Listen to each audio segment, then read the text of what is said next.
Love Stories. Love Stories.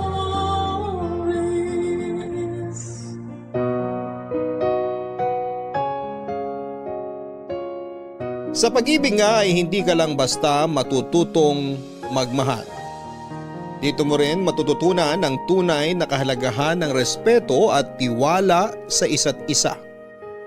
Na hindi lang pala sapat ang pagmamahal para manatiling buo at matatag ang isang relasyon. Kakibat na nga rito ang respeto at tiwala sa taong iyong minamahal. Lalo na kung ang taong mahal mo ay nakagawa ng isang malaking pagkakamali na maaaring makasira sa inyong relasyon. Dito mo rin matututunan na napakalawak at napakaraming nagagawa ng pag-ibig na tunay at yon ay ang pagtanggap at pagpapatawad sa pagkakamaling nagawa sa iyo. Katulad na lamang ng kwentong ibabahagi sa atin ngayong Sabado ni Berlin na sa kabila ng mga nangyari sa kanya ay piniling magpatawad at tanggapin ang pagkakamaling nagawa sa kanya. Gusto mo na bang makarelate sa kanya? Alamin natin yan sa kwento ng pag-ibig, buhay at pag-asa sa nangungunang Barangay Love Stories. Dear Papa Dudut, magandang araw po sa inyo at sa mga loyal kabarangay na nakikinig ngayon. Itago nyo na lamang po ako sa pangalang Berlin. 39 years old at kasalukuyang nakatira sa Mekawayan, Bulacan. Marami nagsasabi na kapag mahal mo ang isang tao ay nakahanda kang patawarin siya kung magkamali siya. Nakahanda kang tanggapin ang pagkakamali niya kahit na gaano pa yon kalaki at kasakit. Dahil nga mahal mo at iniingatan mo ang relasyon na matagal nyo nang binuo. Sa isang relasyon nga ay hindi naman nawawala ang mga problema na susubok sa katatagan ng inyong pagsasama. Lalo na kung malayo kayo sa isa't isa. Hindi ninyo nakikita ang ginagawa ng bawat isa. Pero doon nga masusukat kung gaano kalaki ang tiwala at respeto ninyo sa isa't isa. Na kahit magkalayo kayo ay hindi ninyo gagawin ang mga bagay na maaaring makasira sa inyong relasyon. Katulad na lamang ng nangyari sa amin ng nooy long-time boyfriend ko na si Jace. Third year high school pa lamang kami noon ay magkasintahan na kami ni Jace, Papa Dudut. Kami nga yung definition ng perfect relationship noon dahil ni minsan ay hindi kami nag-away at lagi kaming nagkakaintindihan at kung may mga bagay man kaming maaaring pagtalunan ay agad namin yung naaayos bago pa man kami humantong sa away. Hanggang sa makagraduate na nga kami ng college at nagkaroon kami ng kanya-kanyang trabaho ay nag-propose sa akin si Jace. Agad ko namang tinanggap dahil alam ko sa sarili ko na siya na ang gusto kong makasama habang buhay. Sa opisina nagtatrabaho noon si Jace habang ako ay isang crew sa isang sikat na fast food restaurant. Pero nagkaroon kami noon ng kasunduan na hanggat wala pa kaming 32 at wala pang sapat na ipon ay hindi pa kami maaaring magsama at magpakasal. Gusto kasi namin noon na handa na ang lahat bago kami lumagay sa tahimik. Yun din kasi ang ideal age ko para magpakasal. Wala namang naging problema noon sa plano naming pagpapakasal dahil parehong pamilya namin ay boto sa bawat isa sa amin. Pero kinakailangang mag-abroad noon ni Jace dahil sa matinding pangangailangan ng pamilya niya. Lalo pa at na-stroke ang tatay niya na siyang nagtatrabaho para sa kanila. 3 rin ang kapatid niyang nag-aaral noon na kailangan niyang tustusan. Kahit na may pag-aalangan sa akin ay pumayag naman ako dahil para naman sa pamilya niya ang gagawin niya. Nagkasundo na lamang kami noon na kapag nakabalik siya ng Pilipinas ay magpapakasal na kami kahit sa West lang. Umayag naman ako at sinabi kong mag-iipon din ako para sa kasal namin at ganon din siya. Kailangan lang muna naming tiisin na magkalayo kami at magtiwala sa isa't isa. Malaki naman ang tiwala ko sa kanya. Dahil sa tagal naming magkasintahan noon ay hindi siya gumawa ng bagay na maaari naming ikasira. At ganon din ako dahil nga sa sobra naming mahal at nirerespeto ang bawat isa. Pero inaamin ko na hindi talaga naging madali para sa akin ang malayo kay Jace. Dahil may mga bagay na pumapasok sa isip ko habang magkalayo kami. Mga bagay na alam ko namang hindi niya magagawa pero hindi ko maiwasang mag-isip na baka matukso siya sa isang babae habang hindi niya ako kasama. Lalaki siya at may pangangailangan at naisip kong baka sa iba niya hanapin ang mga yon. May tiwala naman ako sa kanya pero hindi ko kontrolado ang mga pumapasok sa isip ko. Lalo pa nga at hindi agad nakatawag noon sa akin si Jace. Nang makarating siya sa Korea bilang isang factory worker sa paggawaan ng mga noodles. Sobrang nag-worry rin ako sa kanya noon dahil hindi ko alam kung ano na nga bang nangyayari sa kanya doon. Iniisip kong mabait ba ang mga amo niya o kaya naman ay nakakakain ba siya ng maayos. Halos 2 linggo nga bago siya nakatawag noon at tila nabunutan ako ng tinig sa dibdib nang marinig ko na ang boses niya.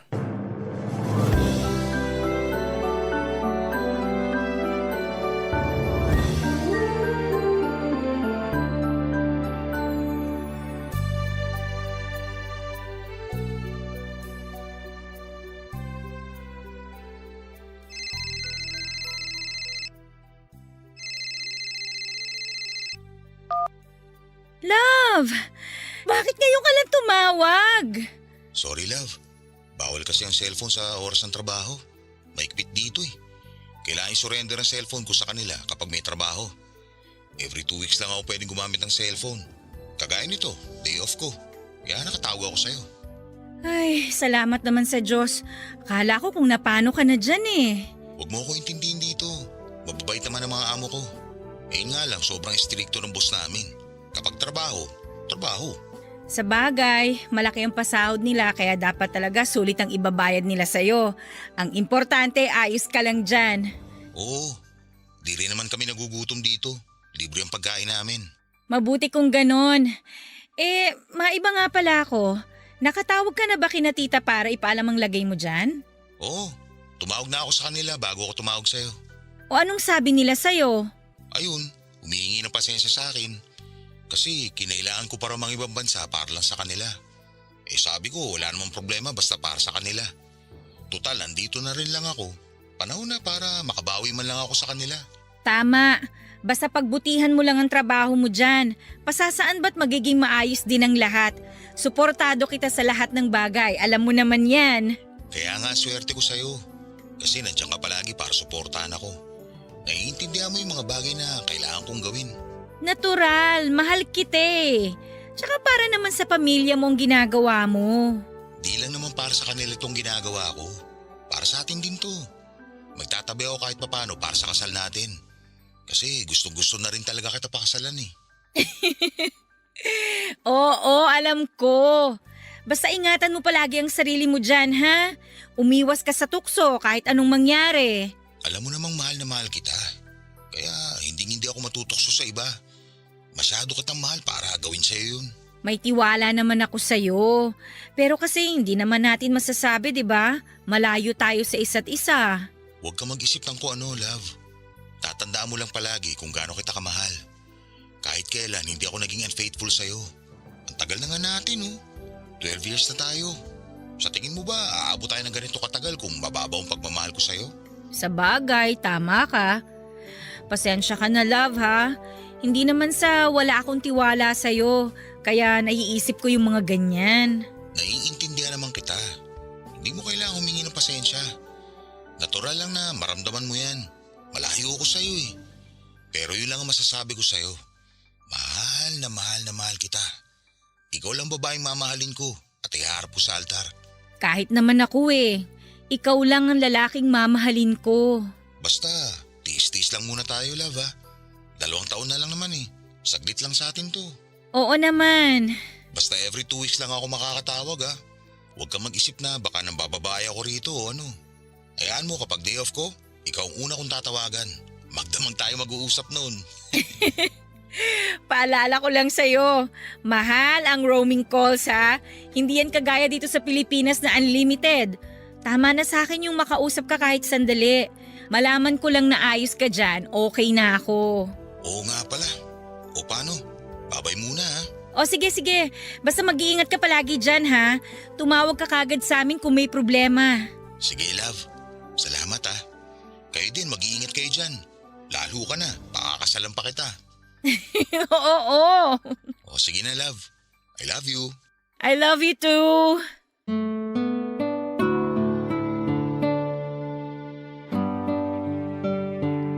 Papadudot kahit papaano ay gumaan ang loob ko nang makausap ko si Jace.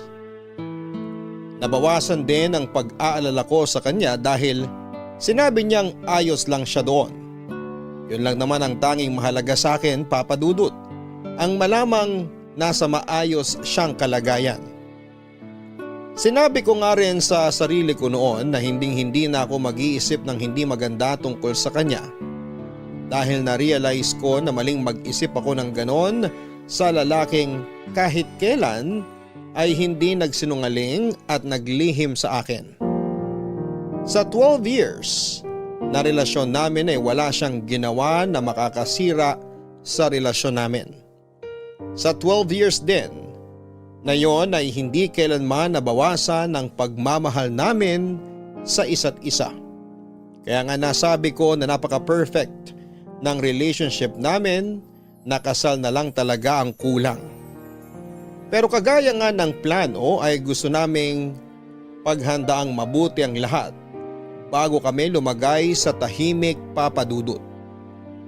Lumipas nga ang mahigit 1 taon, Papadudot, na sanay na ako na kada 2 linggo lang kaming nakakapag-usap ni Jace. Mas nagpursigi ako noon sa trabaho hanggang sa ma-promote ako bilang branch manager sa sikat na fast food restaurant na pinagtatrabahuhan ko. At kapag nakakapag-usap nga kami ay pareho naming kinikwento sa isa't isa ang mga nangyari sa amin sa loob ng 2 linggo. Para kahit papaano ay updated kami sa buhay ng bawat isa. Na wala kaming nakakaligtaang araw kahit na madalang kaming magkausap. Kapwa na rin kami na may ipon noon, kaya naman excited na ako dahil 3 buwan na lamang ay makakauwi na siya ng Pilipinas. Nagkasundo na rin kami na aayusin ko na ang mga dapat ayusin para sa kasal namin. Mula sa invitation sa simbahan at sa pagpili na rin ang isusuot namin. Dahil yun nga ang balak namin na kapag nakauwi siya ay magpapatahi na agad kami ng isusuot sa kasal at magpapakasal. Hanggang sa isang beses ay bigla na lamang nag-iba ang pakikitungo sa akin ni Jace. Ang sabi niya sa akin ay pagod lamang siya dahil panay ang overtime niya sa trabaho at iniintindi ko yon. Pero may kung anong nagbubulong sa akin na hindi yon ang dahilan. At ayaw ko mang isipin ay may nagsasabi sa akin na may tinatago ang fiancé ko na si Jace, Papadudot.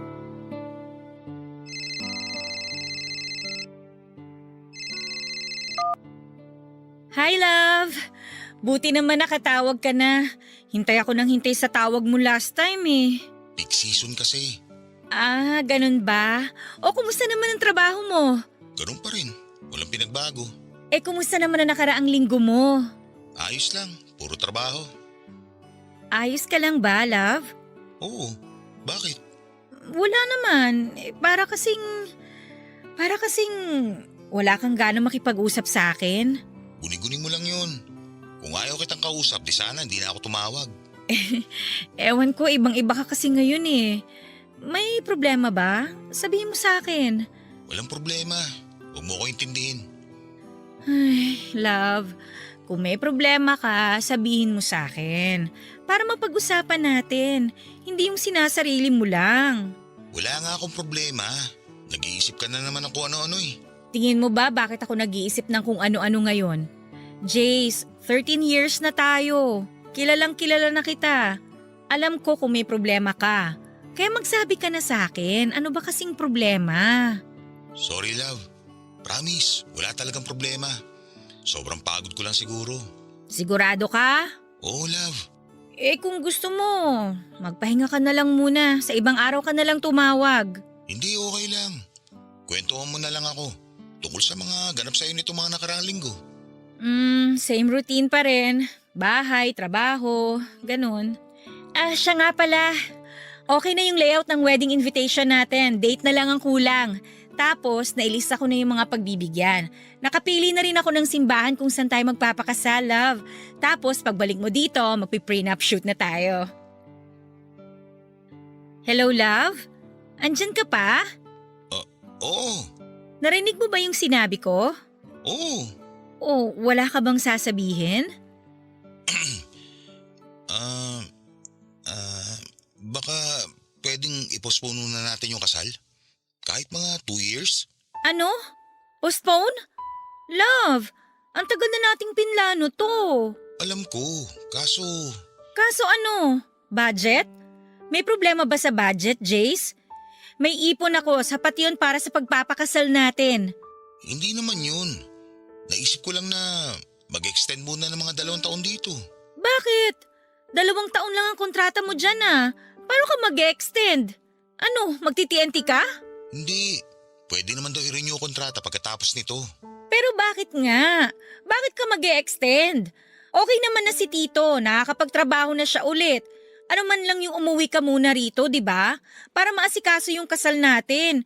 Eh di pagkatapos ng kasal natin, sige bumalik ka na ng Korea, magtrabaho ka ulit. Hindi nga kasi ako makakauwi. Gusto ko pa sana magtrabaho na mas matagal dito. Jace, alam mo hindi ka nakakatuwa ah. Kung may problema ka, sabihin mo.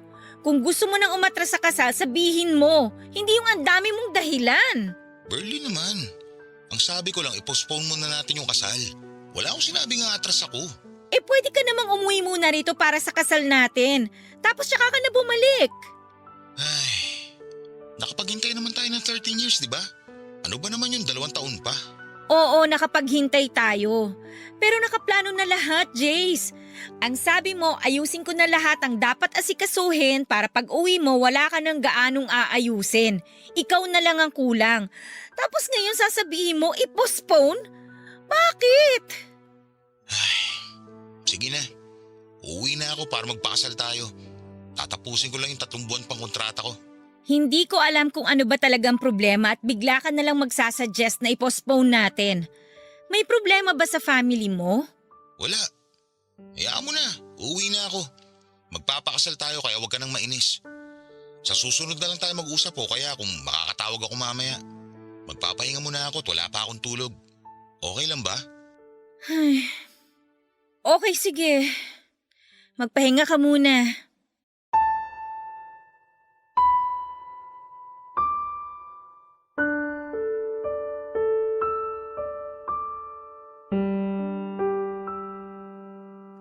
Papadudot sa kabilangan ng pagtataka ko sa naging reaksyon ni Jace ay isinawalang bahala ko na lamang yon kahit na may nararamdaman akong hindi maganda.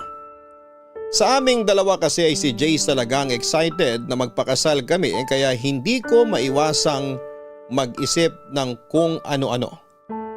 Pero pinigil ko ang sarili ko at iniisip na baka nga pagod lang talaga ito sa trabaho at hindi makapag-isip ng maayos. Naisip ko rin na baka marami siyang iniisip tungkol sa pamilya dahil sa kanya nakaatang ang responsibilidad. Marahil din ay nape-pressure ito sa kung ano nga ba ang dapat niyang unahin. Papadudot hindi na nga ulit siya nakatawag sa akin ng araw na yon. Pero ayos lang naman sa akin, mas maigi na rin siguro yon para makapag-isip siya ng maayos. Napagpasyahan kong maghintay na lamang sa kung ano nga ba ang magiging desisyon niya. At bilang partner ay nakahanda akong irespeto kung ano man yon. Nang sumunod na beses na pagtawag sa akin ni Jace ay kapansin-pansin ang panlalamig nito sa akin. Wala itong kabuhay-buhay sa pakikipag-usap sa akin na parang minsan ay napipilitan na lamang siyang kausap ako. Ayaw ko mang mag-isip ng hindi maganda. Pero sa kinikilos ni Jace ay hindi ko mapigilan ang sarili ko. Halos lahat na yata ng pangit na senaryo ay naisip ko na baka may ibang babae siya kaya gano'n na lamang ang panlalamig niya sa akin. Hindi na siya malambing kagaya ng dati at palaging malayo ang sagot sa tuwing may itinatanong ako sa kanya, Papa Dudut. Papa Dudut, nagpatuloy ang cold treatment sa akin ni Jace hanggang sa dumating na sa point na halos hindi na siya tumatawag. Halos hindi ko na nga alam kung ano ang iisipin ko ng mga panahong yon. Nagsimula na ako mag-alala at makaramdam ng kaba dahil wala talaga siyang paramdam. Baka mapahamak na siya o ano, kaya naman hindi na ako nagdalawang isip na lumapit sa pamilya niya at itanong kung tumatawag ba sa kanila si Jace. Ang sabi nila ay hindi naman daw ito tumatawag at malamang ay busy lamang sa trabaho. Nagtaka naman ako dahil parang hindi sila nagwo-worry kay Jace. Pero pinili ko na lamang na huwag nang magsalita. Sumang-ayon na lamang ako sa sinabi nila. Pero may parte sa puso ko na ayaw maniwalang hindi tumatawag sa kanila si Jace dahil busy ito. Kilala ko si Jace at hindi nito matitiis ang kahit na ano, lalo na kung tungkol sa pamilya nito. Naisip kong may mali sa nangyayari at kailangan ko yung alamin. Kaya nga sinubukan kong kontakin ang mga kaibigan ni Jace na nakilala nito sa trabaho. Halos lahat ng nakausap ko ay iba-iba ang sinasabi. Ang isa ay sinabing busy lang si Jace, samantalang ang isa naman ay sinabing wala naman daw silang gaanong ginagawa dahil tapos na ang peak season. Kaya mas lalong lumakas ang kutob ko na may tinatago siya sa akin hanggang sa nakausap ko ang isa pa sa katrabaho niya na si Carlo. At hindi ko halos matanggap ang mga ipinagtapat niya sa akin, Papa Dudut.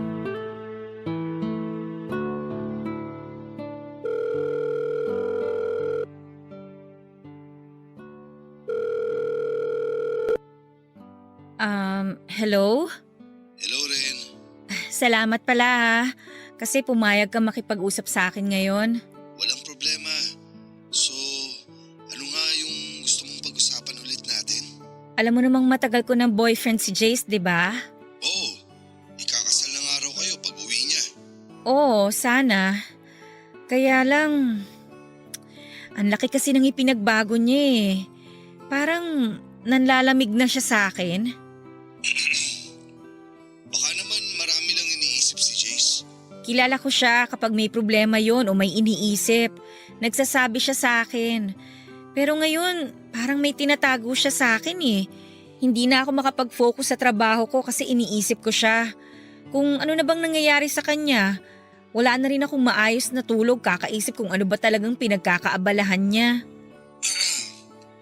Ano kasi, wala ako sa posisyon para sabihin sa'yo to. Na alin? May alam ka ba? Ang mabuti pa siguro, si Jace na lang ang kausapin mo. Paano ko nga siya tatanungin? Isang buwan na siyang hindi nagpaparamdam sa akin. Malilintikan kasi ako eh. Bakit? Pinagbantaan ka ba ni Jace? Hindi, pero iisipin nun na ako ang nagsabi sa'yo. Pangako, hindi ko sasabihin sa kanya.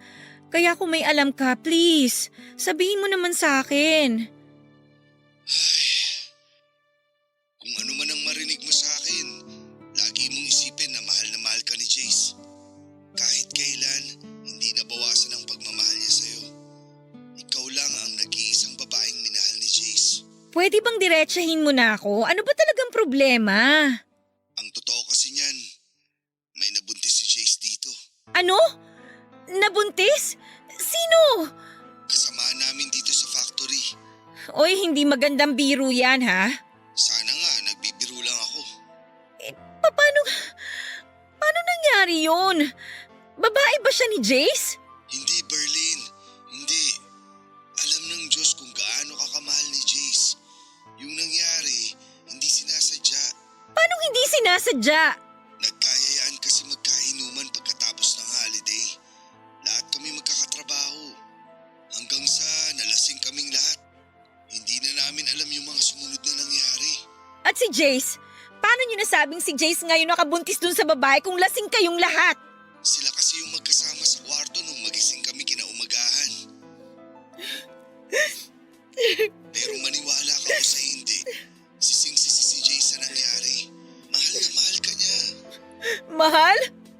Kung talagang mahal niya ako, sana umiwas siya sa mga bagay na makakasira sa amin.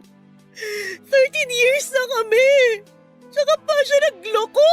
Hindi ka niya niloko, Berlin. Hindi sinasadyang nagkamali lang siya. Hindi sinadya o sinadya. Nagkamali siya. Dinungisan niya yung relasyon na napakatagal na naming iningatan. Maniwala ka. Mahal na mahal ka ni Jace. Hindi lang niya alam kung paano sasabihin sa'yo yung totoo. Nagigilty siya ng sobra sa nagawa niya. Ang dami niyang pagkakataon para sabihin sa akin. Kasi nga, hindi niya alam kung paano sasabihin. Pero please lang, Berlin. Wag na wag mong sasabihin na ako ang nagsabi sa'yo, ha? Labas ka rito. Salamat kasi sinabi mo sa akin yung totoo. Huwag kang mag-alala. Hindi to malalaman ni Jace. Ay, salamat. Pero sana maayos niyo ni Jace to. Hindi ko alam. Pero susubukan ko. Yung babaeng nabuntis niya, naghahabol ba? Hindi. May asawa sa Pilipinas yun. Natatakot nga at baka malaman ng asawa niya.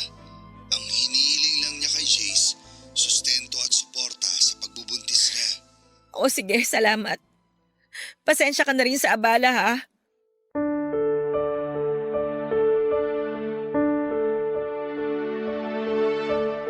Papadudod para akong hinagisan ng bomba dahil sa mga nalaman ko. Pakiramdam ko ay mamamatay ako sa sobrang sakit dahil parang paulit-ulit na sinasaksak ng kutsilyo ang puso ko. Sa sobrang tagal naming magkarelasyon ni Jace ay ni minsan ay hindi siya nagloko. At kahit minsan ay hindi kami nag-aaway ng dahil lamang sa babae. Kaya may parte pa rin sa puso ko na ayaw maniwala sa mga sinasabi ni Carlo. Pero ano nga ba ang mapapala niya kung sakaling siraan niya si Jace sa akin? Maliban na lamang kung may lihim na galit ito rito. Hindi ko alam kung paano ko tatanggapin ang katotohanang magkakaanak siya sa ibang babae. Pakiramdam ko ng mga oras na yon ay wala akong kwentang babae. Dahil sa kabila ng pagmamahal ko kay Jace ay nagawa niya yon sa akin.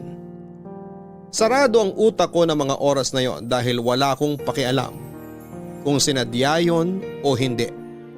Ang tanging naisip ko lang noon ay nagtaksil sa akin si Jace. Naisip ko nga rin na baka nawala na ang pagmamahal niya sa akin dahil magkalayo na kami. Hindi ko na nagagawa mga bagay na ako dapat ang gumagawa para sa kanya at nahanap niya yon sa ibang babae. Kaya naman nang tumawag siya ulit sa akin ay agad ko siyang kinumpronta.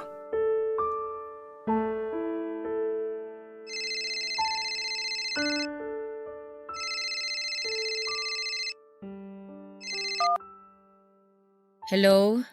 Napatawag ka? Hi, love. Pasensya na kung ngayon lang ako nakatawag ulit. Sobrang dami lang talagang ginagawa sa factory.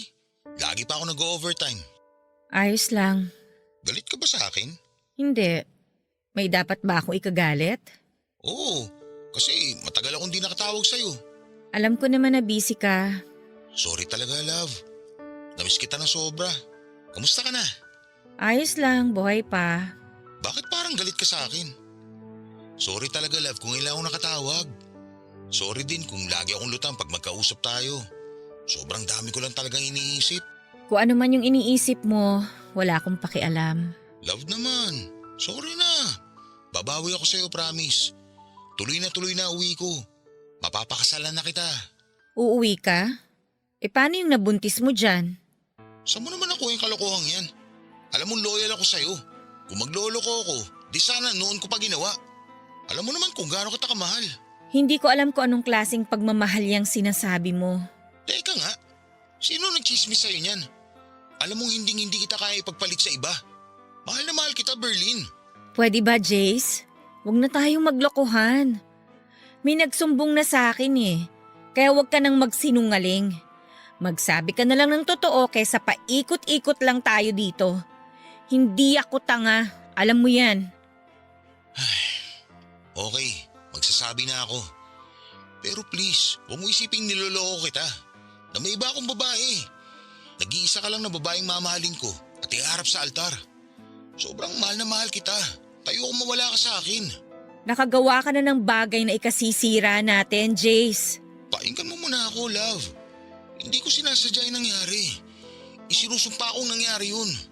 Sising-sisi ako at galit na galit sa sarili ko dahil hindi ko alam kung ano pang mukhang iharap ko sa'yo pagkatapos na nangyari. Pero ngayon, umaasa ako na sana mapatawad mo ako. Promise, hindi ko sinasadya. Hindi ko gusto yung nangyari. Pare-pareho kaming lasing nun at hindi ko na alam ang ginagawa ko. Hindi alam ang ginagawa? Kahit lasing ka, alam mo pa rin ang nangyayari sa paligid mo. Hindi totoo yung lasing ka kaya hindi mo alam ang ginagawa mo. Palusot lang yan ng mga taong manloloko. Hindi kita niloko, Berlin. Hindi ko ginusto yung nangyari. Sana hindi ka na lang nakipag-inuman para hindi ka umabot sa ganun, di ba? Hindi ka naman pala inom Bakit sumama ka sa kanila? Kasi nakikisama ako sa kanila. Nasobrahan ka naman yata sa pakikisama, Jace. Hindi ko naman alam na aabot sa ganun. Ang alam ko, simpleng inuman lang yun. Alam mo bang ang daming namamatay sa maling akala? Gusto mong dumagdag? Alam mo, Berlin, walang patutunguhan tong usapan natin. Paulit-ulit lang Hindi rin tayo nagkakaintindihan. Sinabi ko na nga hindi ko ginusto yung nangyari. Oh, ngayon ikaw pa ang galit? Ang galing mo naman. Ako na nga itong niloko. Ako pa yung kailangan mag-adjust sa katangahan at kakatihang ginawa mo. Pinaliwanag ko na sa'yo kung ano ba talaga nangyari. Pero parang hindi mo naman naiintindihan. Talaga? Ako pa talaga hindi makaintindi. Kung ikaw kaya ang nasa posisyon ko, ano kayang mararamdaman mo, ha? O ano? Bakit hindi ka makasagot? Sa ibang araw na tayo mag-usap. Kapag hindi na mainit ang ulo natin pareho.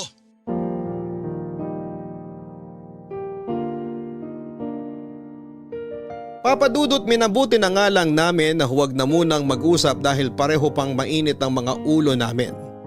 At baka kung saan pa kami humantong. Hindi ko alam noon kung paano tatanggapin lahat ng mga nalaman ko lalo na kay Jace na mismo nang galing ang mga salitang hindi ko nais marinig o mas tamang sabihin na kinakatakutan kong marinig. Hindi ko alam kung paano at bakit kami humantong. Sa ganon na kung kailan marami na kaming pangarap at plano sa buhay ay saka pa kami susubukin ng matinding problema na hindi ko alam kung kaya ba naming solusyonan. Halos mamatay na nga ako sa sobrang sakit, Papa Dudut. Itinatanong ko sa sarili ko kung saan ako nagkamali o saan ako nagkulang dahil tila napakabigat naman yata ng problemang ibinato sa akin ng Diyos. Problemang parang hindi ko kayang pasanin at lutasin. Iniisip ko na sa dami ng plano at pangarap na binuo namin nang magkasama ay isang pagkakamali lang ang magiging sanhi ng pagkasira ng mga yon. At dahil nga sa pagtatalo naming yon, Papa Dudut, ay minabuti muna naming dumistansya ni Jace sa isa't isa. Lalo pa't hindi ko na rin alam kung ano nga ba ang sasabihin ko sa kanya. Alam na alam ko sa sarili ko na kapag nag-usap kami ay kung ano-ano na naman ang masasabi ko sa kanyang masasakit na kailanman ay hindi ko na mababawi. Oo nga at galit ako sa kanya pero naroon pa rin ang respeto ko sa kanya bilang tao. Naisip ko lang na isang pagkakamali lang yung nagawa niya. Pero hindi ko makuha sa sarili ko na tanggapin yon, gayong alam kong hindi naman talaga niya sinasadya. Marahil ay napakasakit lang sa akin dahil kung kailan may plano na kaming magpakasal ay saka pa yon nangyari. Na tila ba gustong hadlangan ng tadhana ang pagsasama namin. Sobrang litong-lito ako nung mga panahong yon. Hindi ko alam kung ano ang dapat kong gawin para maayos ang relasyon namin na hindi naman ako ang sumira. Pero sa kabila nga ng mga nalaman ko ay sinolo ko yon. Walang nakalam kahit sino sa pamilya ko o sa mga taong nakakakilala sa amin dahil ayaw kong masira ang imahe ni Jace sa kanila. Kahit papaano ay gusto kong itago ang kahihiyan dahil naisip ko na ang kahihiyan ni Jace ay kahihiyan ko na rin. Malaking insulto din yon sa akin kung sakali dahil sa tinagal-tagal nga naming magkasintahan ni Jace ay ni minsan ay hindi siya gumawa ng bagay na ikakasira namin. Simpleng inuman lang pala ang magiging mitya ng bombang sisira sa amin. At may mga bagay na hindi talaga maiiwasan kagaya na lamang ng muling pag-uusap namin ni Jace.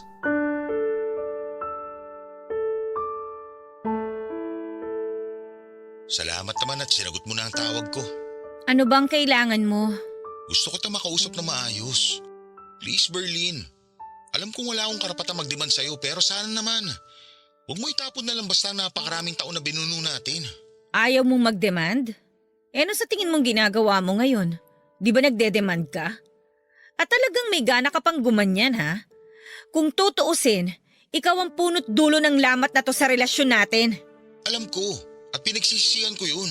Kaya sana naman pakinggan mo ako. Hindi ko alam, Jace. Pakiramdam ko nanliliit ako sa nangyayaring to sa atin. Hindi ko alam kung paano ko titimbangin yung sitwasyon. Dahil sinadya mo man yun o hindi, nagkamali ka pa rin. At hindi lang simpleng pagkakamali ha. May batang involved dito, Jace. Alam kong napakalaki ng pagkakamali ko, Berlin. Pero sana naman tanggapin mo pa ako. Hindi ko talaga ginusto yung nangyari. Hindi ko na talaga alam yung nangyayari sa paligid ko ng mga oras na yun. Berlin, alam mo kung gaano kita kamahal. Yung sakit na nararamdaman mo ngayon, alam ko na ako ang dahilan yan. Kaya para ako mababaliw kasi hindi ko intensyon na saktan ka. Kung pwede ko lang alisin yan, ginawa ko na. Wala kang idea kung gaano kasakit ang nararamdaman ko ngayon. Jay, sobrang tagal na nating magkarelasyon. Wala tayong naging problema. Kung kailan ikakasal na tayo, tsaka pa nangyari to? Ano bang gusto mong maramdaman ko? Love, pagsubok lang to na kailangan natin lampasan. Sabi mo nga sa maraming taon na relasyon natin, wala tayong naging problema. Ito na yun. Sinusubok na tayo kung hanggang saan tayo magiging matatag. Ngayon pa ba tayo susuko? Hayaan ba natin na hanggang dito na lang tayo? Hindi ko alam, Jace. Hindi ko alam kung saan ako lulugar. Hindi mo kailangang isipin yan. Alam mo, ikaw lang nag-iisang babae minamahal ko. Mas importante ka sa akin. Eh paano yung anak mo? Hindi ako magiging masaya kung alam ko may batang magsasuffer dahil lang sa pagkakamaling yon. Hindi ko naman pababayaan yung bata kung yun ang iniisip mo. So suportahan kong bata. Pero hanggang dun lang yun. Hindi mo rin masasabi, Jace. Anak mo yun eh. Dugot laman mo. Kapag nasilayan mo yung batang yon, sigurado ako mag-iiba ang mararamdaman mo para sa bata. Magtiwala ka sa akin, Berlin. Hanggang suporta lang ang maibibigay ko sa bata. Ayoko, Jace. Hindi ko maaatim na agawan ng ama ang isang walang kamuwang-muwang na bata. Kung tutuusin, hindi naman niya ginustong mabuo. Bunga lang siya ng isang gabing pagkakamali. Naawa ako sa bata, Jace. Eh anong magagawa ko? Oo, anak ko yun. Pero mas importante ka sa akin. Hindi naman ako papayag na mawala ka sa akin. Hindi ko naman tatalikuran ng bata eh. Ibibigay ko lahat ng pangangailangan niya. Pero yun lang yun. Naisip ko lang kasi, kung ako yung nasa kalagayan ng babae, parang ang hirap. Yung anak ko walang kikilalaning ama. Love, wag mo munang isipin na ibang tao, please. Isipin mo muna tayo. Ang relasyon natin. Kung paano natin naayusin. Mahal na mahal kita. At kung kailangan na lumod at magmakaawa ako sa harapan mo, gagawin ko. Lahat gagawin ko para mapatawad mo ako. Huwag mo lang akong iwan. Ang hirap kasi eh. Hindi ko alam kung anong sasabihin ko sa'yo. Hindi ko alam kung ano ba yung tamang desisyon na dapat kong gawin. Basta tuloy yung plano natin. Magpapakasal tayo. Walang magbabago. Ewan ko. Ang kasal sana natin ang pinakamasayang araw sa buhay ko. Pero paano ako magiging masaya sa sitwasyon natin ngayon? Ayoko magpakasaya knowing na may batang magsasuffer in the end. So ano? Ganun na lang? Maghihiwalay tayo? Iiwan mo ako? Ang sinasabi ko lang, palipasin muna natin ang unos. Ituloy natin yung gusto mo na i-postpone muna yung kasal. Kailangan ko rin ng panahon para makapag-isip ng mabuti. At saka ikaw, ayusin mo muna yung dapat mong ayusin. Pero paano pa ako makakasigurado na hindi mo ako iiwan? Huwag mo na akong intindihin mo, okay? Unahin mo ang mas importanteng bagay. Unahin mo yung anak mo. Kawawa yung bata, Jace. Ikaw ang pinaka-importante sa akin. Alam mo yan. Magkakaanak ka na, Jace. Magiging tatay ka na. Magpakalalaki ka naman. Panindigan mo ang responsibilidad mo dun sa bata. Love naman. Paikot-ikot na naman tayo eh. Hindi ko nga pababayaan ng bata. Jace, hindi lang sustento ang kailangan ng bata. Kailangan din niya ng kalinga at pagmamahal ng isang ama. Anong gusto mo gawin ko? Iwan kita. Tapos magpakatatay sa batang hindi ko naman ginusto mabo? Magdahan-dahan ka sa pananalita mo, Jace, ha? Mas lalong hindi hiniling nung bata na mabuo siya. Kasi kung may choice lang siya na pumili na magiging magulang, for sure, hindi ka pipiliin ng bata dahil alam niyang hindi mo siya tanggap. Oo, hindi ko siya tanggap. Pero pananagutan ko siya. Berlin, please. Bigyan mo pa ako ng isang chance na itama lahat to. Pero wag mong hihingin sa akin na maghiwalay tayo. Kasi hindi ko kaya yun. Bigyan mo ako ng panahon na mag-isip. Habang inaayos mo mga dapat ayusin, i-postpone muna natin ang kasal. Okay, sige. Kung yan ang gusto mo. Pero ito lang ang masasabi ko. Mahal na mahal kita. At kung kailangan ko mamili, ikaw at ikaw ang pipiliin ko.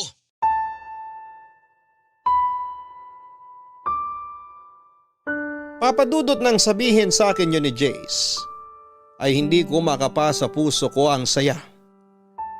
Dahil pakiramdam ko ay makasarili ang desisyon niyang yon, papadudot. Alam kong mahal niya ako pero mas matimbang ang dugot laman.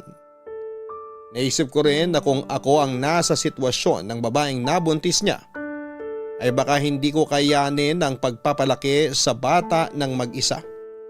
At mas lalong ayaw ko na lumaki ang magiging anak ko na walang kikilalaning ama. Papadudot minabuti ko nga na huwag na munang makipag-usap kay Jace para makapag-isip kaming pareho. Pero kung ako ang tatanungin, ay kung hihingin man ang pagkakataon ay handa akong palayain siya alang-alang sa bata. Tinis ko nga noon na hindi makipag-usap sa kanya kahit pa tawag siya ng tawag. Tiniis kong huwag sagutin ang mga tawag niya dahil yon ang sa tingin kong tama. Naisip kong kapag hindi ako nagparamdam ay maiisip niya kung ano ang dapat niyang gawin.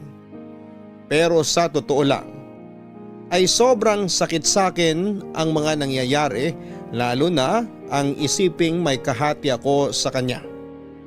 Halos 2 linggo nga na panay ang tawag niya sa akin na hindi ko naman sinasagot hanggang sa isang araw ay hindi na siya tumawag. Kaya naisip ko noon na marahil ay nakapag-desisyon na si Jace at pinili nito ang anak. Pero wala akong kamalay-malay na uuwi pala siya ng Pilipinas para personal akong makausap. Kailan ka pa dumating? Ngayon lang din. Dumiretso ka agad ako rito para makapag-usap tayo. Nagpahinga ka na muna sana bago ka pumunta rito. Hindi ko na kaya ipagpaliban pa to, Berlin. Para na ako mababaliw. Hindi mo sinasagot ang mga tawag ko.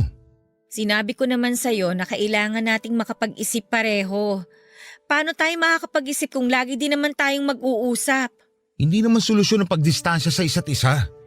Kaya nga tayo mag-uusap para mas madali nating maayos ang problema natin.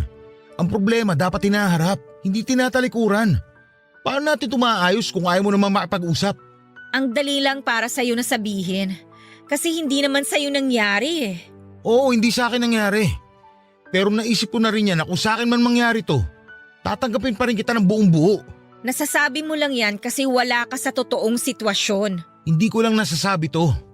Tatanggapin talaga kita dahil mahal na mahal kita.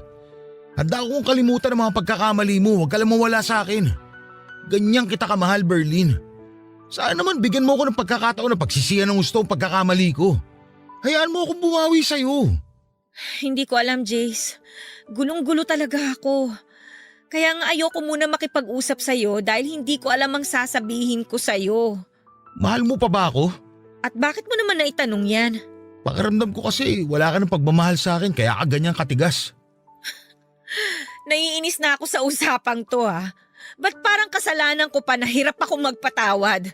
Sariwa pa sa akin ang lahat, Jace. Sorry love. Sorry.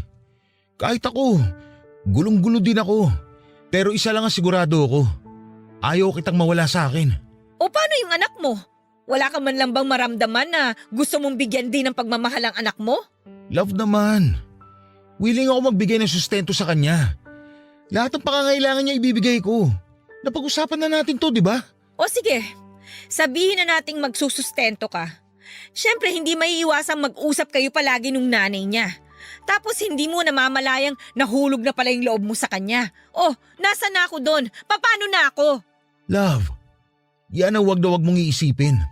Alam mo kung gaano kita kamahal. Hindi ko itatapon lahat ng pinagsamahan natin. Hindi ko itatapon yung pagmamahalan natin. Dahil lang sa bago ko palang nakikilala. Siguro mamahalin ko yung bata, pero hindi ang ibang babae. Bigyan mo muna ako ng space. Hindi na ako makahingi. Sabihin mo na madrama ako o maarte.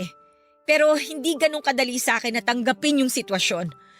Na yung lalaking pakakasalan ko nakabuntis ng ibang babae. Kahit ito man lang muna, ibigay mo sa akin, please. Love naman. Tsaka sino nagpapasok nga pala sa'yo dito? Naabutan mo ba sina mama? Hindi ko sila inabutan. Pasensya na, pumasok na ako dito nang walang paalam. Bukas kasi yung gate eh. Mabuti na rin na hindi kayo nagkita ni na mama. At wala silang kaalam-alam sa nangyari. Hindi ko sinabi sa kanila kung anong problema nating dalawa at paniguradong magagalit yun sa'yo. Teka, wala ka bang balak sabihin sa kanila? Hindi ko alam. Pinagtatakpang kita hanggat maaari dahil ayoko magmukhang katawa-tawa sa maraming tao. Kasi parang ang iisipin nila nun, hindi ganun katibay yung pundasyon ng pagmamahalan natin kaya nangyaring lahat ng ito. Ang kahihiyan mo, kahihiyan ko rin. Sorry talaga. Hindi ko talaga ginusto mangyari sa atin to. Love, maayos pa naman natin to, di ba? Bigyan mo nga muna ako ng space para maisip ko kung ano ba talaga yung gusto kong mangyari sa relasyon natin, Jace.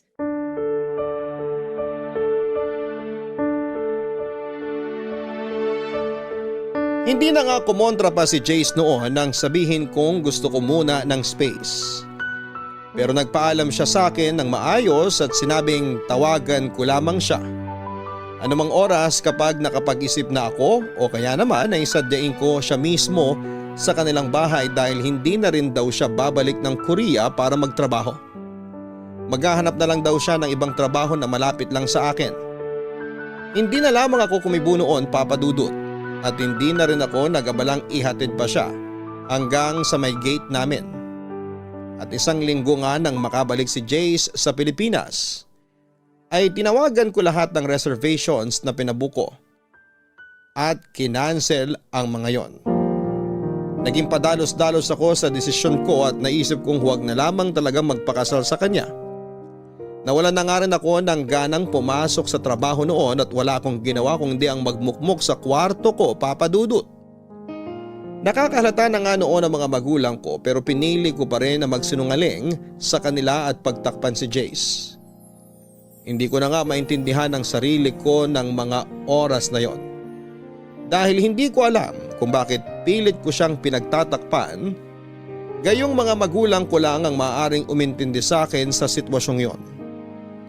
At ang palusot ko na lamang sa kanila noon ay masama ang pakiramdam ko kaya hindi muna ako makakapasok. Pero sadyang walang lihim na hindi nabubunyag. Dahil nalaman din ng mga magulang ko ang problemang kinakaharap namin ni Jace, Papa Dudut. Papa Dudut, hindi ko alam kung paano at saan nalaman ng mga magulang ko ang tungkol sa sitwasyon namin ni Jace. Pero isang bagay lang ang alam ko. Yon ay napakatindi ng galit nila kay Jace pero sinabi naman nila sa akin na sakto umano na nandun sila sa bahay nila Jace para sana maghatid ng mga deliver na baboy ay may babae umano doon. Nakausap nila Jace at nalaman nilang ang babaeng yon ay nabuntis ni Jace habang nasa Korea. Sinabi pa ng mga magulang ko na gustong-gusto nilang saktan at pagalitan si Jace. Pero mas pinili na lamang nilang umalis at huwag nang mag-iskandalo. Agad ko naman silang tinanong kung naroon pa ang babaeng kausap ng mga magulang ni Jace. At sinabi nilang nandun pa dahil pinag-uusapan umano ng mga ito ang tungkol sa bata. Papadudot, wala nga akong inaksayang panahon at umalis ako ng bahay nang walang ligo at toothbrush dahil sa pagmamadali kong puntahan si Jace. Pero nang makarating ako doon, ay hindi ko na inabutan ang mga magulang ni Jace dahil may pinuntahan ang mga ito. Ang tanging nadatnang ko na lamang sa sala ay si Jace at ang babaeng sigurado kong nabuntis ni Jace. Hindi ko napigilan na tignan siya mula ulo hanggang paa at ramdam kong nailang siya sa akin, Papadudot. Sa tansya ko noon ay ilang taon ang tanda ng babae sa aming dalawa ni Jace. Siguro ay nasa 34 o 35 dahil halata naman sa itsura. Maayos itong manamin at mukhang desente. Yun nga lang ay mabigat talaga ang loob ko sa kanya. Nabigla pa nga si Jace sa pagdating ko pero agad ding nakabawi at inanyayahan akong maupo para makapag-usap kaming tatlo.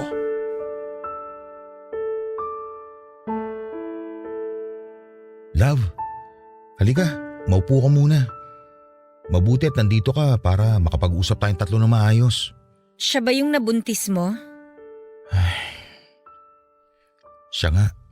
Mukhang mas matanda sa atin ah. Dalaga ba siya? Sa totoo lang, may asawa siya, love. At kasal sila. Ano? Jace, ano ba tong pinasok mo? Love, makinig ka muna sa amin ni Thea. At anong sasabihin niyo sa akin? Ang laking gulo nito, Jace, kapag nakarating sa asawa niya tong ginawa ninyo. Kaya nga hayaan mo muna kami ipaliwanag sa iyo ang plano namin. Please, love, pakinggan mo lang kami. Tapos, tsaka ka mag-decide. O sige, magsalita kayong dalawa. Mauna ka na muna, Thea. Sige. Nasabi na naman ni Jace na may asawa ako dito sa Pilipinas. Sa totoo lang, wala talaga akong balak na manggulo sa inyong dalawa. Hindi lang talaga namin inakala na ganito ang mangyayari. Kung bakit naman kasi, kababae mong tao at may asawa, nakikipag-inuman ka pa sa mga lalaki. Wala akong excuse pagdating dyan. Alam kong mali ako sa part na yon at sising-sisi talaga ako. Kaya humihingi ako ng kapatawaran kasi nagulo ko ang relasyon nyo. Hindi mo lang ginulo, nasira mo na rin. Love, please, patapusin mo muna siya. Wala kayong karapatan na mag-demand sa akin kung kailan ako mananahimik at kung kailan ako pwede magsalita. Magsasalita ako kung gusto ko. Mananahimik ako kung gusto ko. Hayaan mo na, Jace. Humihingi uli ako ng tawad sa iyo, Berlin. Alam kong di madali para sa iyo magpatawad. Ayos lang sa akin kahit habang buhay mo na akong di patawarin. Huwag mo lang sanang idamay ang bata sa galit mo sa amin ni Jace. Hindi ba sinabi sa'yo ni Jace ang sinabi ko tungkol sa bata? Sinabi niya sa akin kaya medyo nabawasan ang pag-aalala ko kung sakaling ipapaubaya ko ang bata sa inyong dalawa. Ipapaubaya? Anong ibig mong sabihin? Nagpunta ako rito para ipaalam kay Jace ang bala ko pagkaluwal sa bata. Kaya nga sinabi ko may asawa ko. Mapapatay ako ng asawa ko kapag nalaman niyang nabuntis ako ng ibang lalaki. Gusto ko lang sana na hanggat hindi ko pa naluluwal yung bata, suportahan ako ni Jace mula sa pagbubuntis hanggang sa tuluyan na akong manganak. At kung pwede, dito muna ako hanggat hindi pa ako nakakapanganak. Ano? Dito ka titira? Sa bahay ni Jace? Oo, sana. Habang hindi pa ako nakakapanganak, di kasi ako pwedeng umuwi sa amin ng ganito. Wow! Anong akala mo sa akin, tanga? Sa tingin mo maniniwala ako sa'yo? Napanood ko na sa mga palabas yan. Hindi ko inaasahang maniniwala ka sa akin. Kung gusto mo, dito ka na muna para mabantayin mo mga kilos namin ni Jace. Kahit dito na lang ako sa sala matulog, ayos lang sa akin. Hanggang sa makapanganak lang ako. At pumayag ka sa gusto niya, Jace? Actually, hindi lang naman ako, love. Pati sina mama at papa. Nag-decide kayong lahat ng hindi pinapaalam sa akin? Wala man lang humingi ng opinion ko? Love, hindi. Biglaan lang din kasi. Hindi ko naman alam na darating si Teya eh. Eh di sana'y pinatawag mo muna ako, di ba? Kaya nga nag-uusap tayong tatlo ngayon, di ba? Eh para saan pa't nag-uusap tayo kung nakapag-decide na naman kayong lahat? Ano pang silbi ko dito? Love, please. Pumirmi ka muna, pwede? Inaayos nga natin ngayon ang dapat ayusin. Kaya please naman, maging mature tayo sa sitwasyon na to. So? Matured ka na niyan? Kasi nakapag-desisyon kang hindi hinihingi yung opinion ko? Ganun ba yon? Hindi. Kaya nga tayo nandito ngayon para solusyonan ang problemang to. Sinabi mo sa akin na ayusin ko to, di ba? Ito na nga. Inaayos ko na. Huwag na kayong magtalo. Hahanap na lang ako ng apartment na pwede kong tuluyan hanggang sa makapanganak ako. Pangit nga namang tingnan kung dito ako sisiksik. O tapos, si Jason magbabayad ng upa sa apartment mo? Oo, ganun na lang ang gagawin namin. Para hindi ka na rin nag-iisip ng kung ano-ano dyan. Kasalanan ko ba kung bakit ako nag-iisip ng kung anong-ano? Sige na, ihanap ko na lang siya ng apartment. Hindi na, Jace. Ako na lang. Sobrang abala na yung naidulot ko sa'yo at sa girlfriend mo. Ako na lang ang maghahanap ng tutuluyan ko. Basta wag mo lang kalimutan ng suporta sa bata hanggang sa masilang ko siya. May sinabi ba akong umalis ka? Walang aalis! Kung nakapag-decide na pala sila na dito ka muna tumira, edi go! Baka mamaya mapahamak ka pa sa kahahanap mo ng apartment mo, kasalanan ko pa. O bakit ganyan kayo makatingin sa akin? Hindi pa naman ako ganun kasama para hindi isipin ang kapakanan ng bata, no? Oo, galit ako sa inyong dalawa, pero labas doon ng bata. Sigurado ka ba? Oo, pero alamin mo kung saan ka lulugar. Huwag niyong abusuhin ang kabaitan ko. Maraming salamat, Berlin. Pangako, masilang ko lang tong bata. Ipapaubaya ko na siya sa inyong dalawa ni Jace at hindi niyo na ako makikita kahit kailan.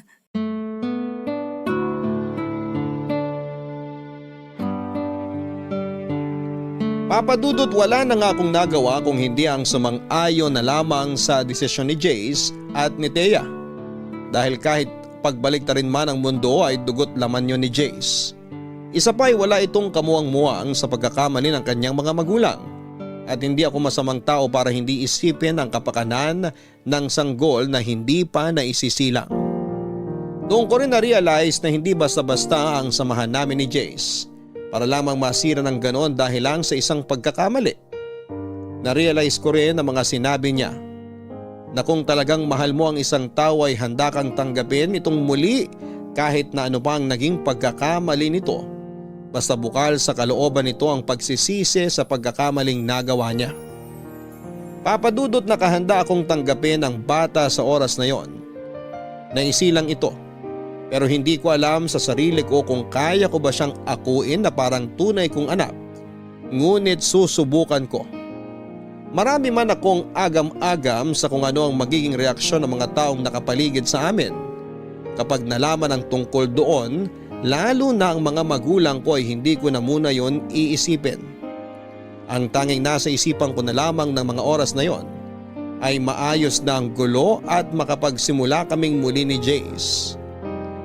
Naging maayos naman ang pagtira ni Teya sa bahay ni na Jace.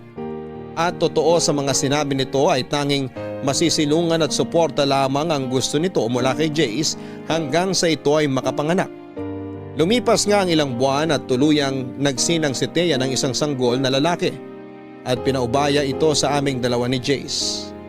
Masakit man umano sa kanya na iwan ang sariling anak ay alam naman niyang hindi ito mapapabayaan dahil kasama nito ang tunay na ama. Tulad nga rin ang ipinangako niya sa amin ay hindi na siya muling magpapakita pa. Nang maayos nga namin ang tungkol sa custody ng bata ay nakiusap naman sa akin si Jace na kung maaari ay relasyon naman namin ang aming ayusin.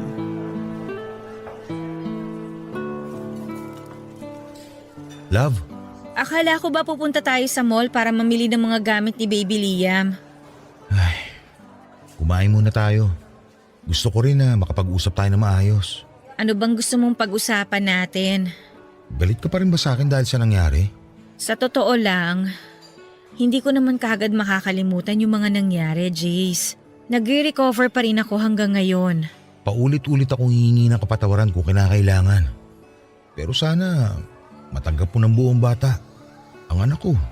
Napag-usapan na natin to, di ba? Oo, hindi madali pero susubukan ko. Dahil wala namang kasalanan yung bata sa lahat ng nangyari eh. Salamat. Pero sana tuloy pa rin ang pagpapakasal mo sa akin. Alam ko mahirap ang hinihiling ko, pero mahal na mahal kita eh. Alam ng Diyos na ikaw lang nag-iisang babaeng minahal ko bukod sa nanay ko. Sobrang mahal na mahal kita kaya handa akong tanggapin kung magagalit ka sa akin. Sumbatan mo ako. Huwag mo lang akong iwan. Kilala mo ako, Jace.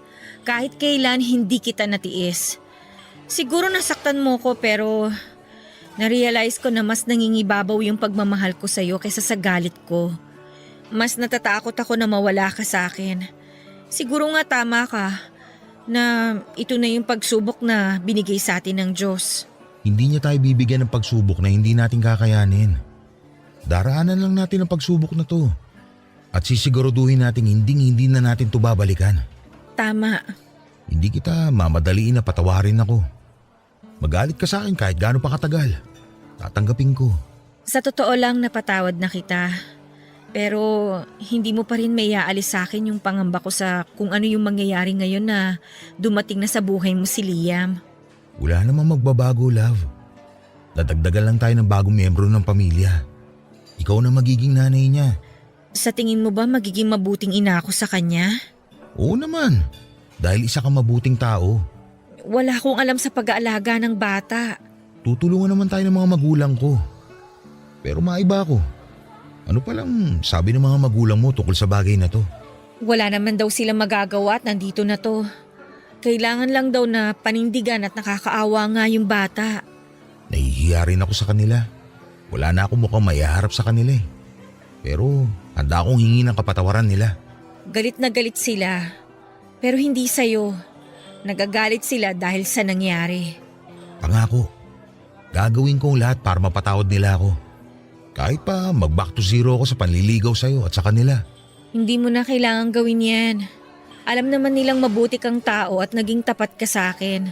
Sila na nga rin mismo yung nagsabi na sadyang may mga bagay na hindi natin kontrolado at nangyayari na lang. Pero may kasalanan pa rin ako sa nangyari. Maraming paraan para naiwasan ko sana yun. Jace, tapos na yon. Nangyari na. Hindi na tayo dapat nananatili sa isang bagay na parte na lang ng nakaraan. Maraming salamat sa pag-unawa sa akin. Mahal na mahal kita kaya handa akong tanggapin ka sa kabila ng mga nangyari. Pagpasensyahan mo na rin ako kung may mga nasabi akong hindi maganda sa'yo. Naiintindihan kita, love. Alam ko naman kung bakit mo nasabi ang mga nasabi mo. Dala lang yun ng matinding galit at hinanakit. Oo, pero meron akong mga nasabi na hindi naman talaga dapat. Kaya sorry pa rin. Hayaan mo na yun. Wala na yun sa akin. Ang importante na lang ay magkaayos tayo. Ayusin muna natin ang dapat ayusin bago tayo magpakasal. Pumapayag ka na magpakasal sa akin? Ay, ano bang magagawa ko? Mahal na mahal kita eh. Pero unahin muna nating mapabinyagan si Liam. Ang problema, paano natin ipapaliwanag sa lahat kung kaninong anak yon? Kawawa naman siya kung palalabasin nating inampun lang natin siya. Ayos lang ba sa'yo kung sabihin ko sa kanilang anak ko si Liam? Walang problema sa akin. Mas ayoko naman na itago mo siya. May karapatan siya dahil anak mo siya. Huwag mo kong intindihin kasi mahal na mahal kita. Handa ako sa lahat ng sasabihin nila at ng ibang mga tao. At kung talagang totoong tao sila at kaibigan sa atin, hindi nila tayo huhusgahan. Tama ka dyan. Pangako ko sa'yo, babawi ako. Wala kang dapat bawiin. Ang mabuti pang gawin natin, ibuhos natin lahat ng kalinga at pagmamahal kay Liam dahil ikaw lang ang magulang niya ngayon. Bakit sa tono mo parang ako lang ang magulang niya? Ikaw na ang nanay niya ngayon. Hindi naman kita pipiliting magpakananay sa kanya eh. Subukan mo lang. Hindi ako mangangako ha, pero susubukan ko.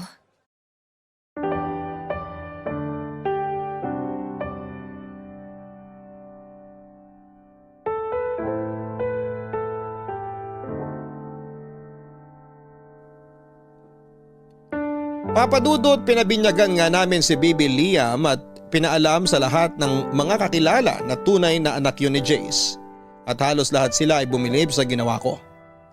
Napakabihira lang daw kasi ang kagaya ko na handang tanggapin ang bunga ng pagkakamali ng taong minamahal. Sa totoo lang ay nahirapan din ako na tanggapin ang lahat pero na-realize ko na hindi talaga yon ginusto ni Jace.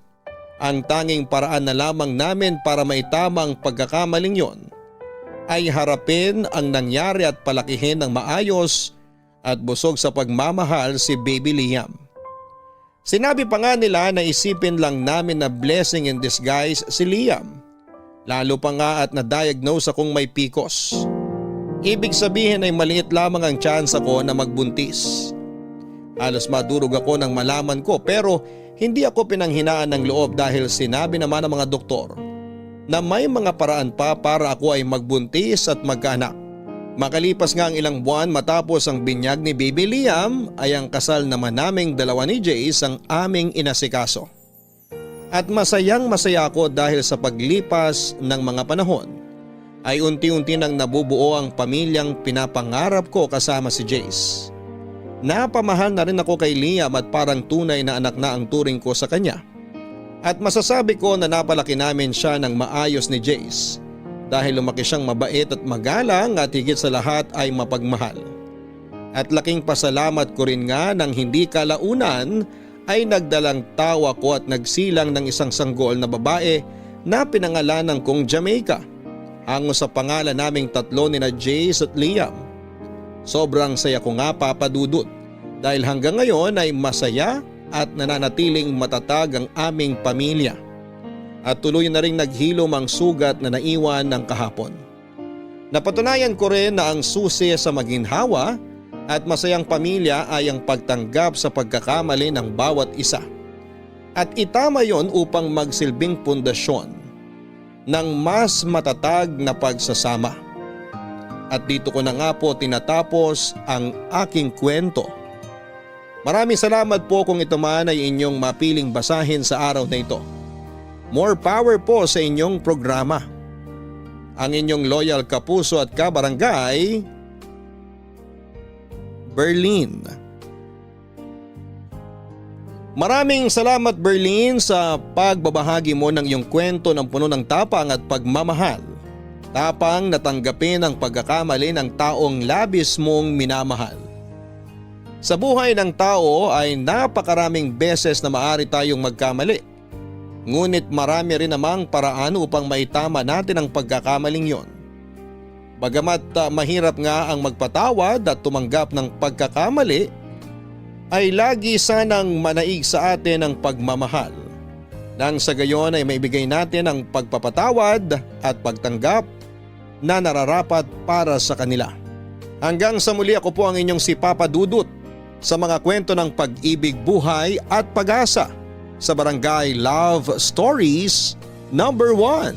Sabay-sabay nating pakinggan ang iyong kwento ng pag-ibig, buhay at pag-asa. Ipadala lang sa barangaylovestories@yahoo.com.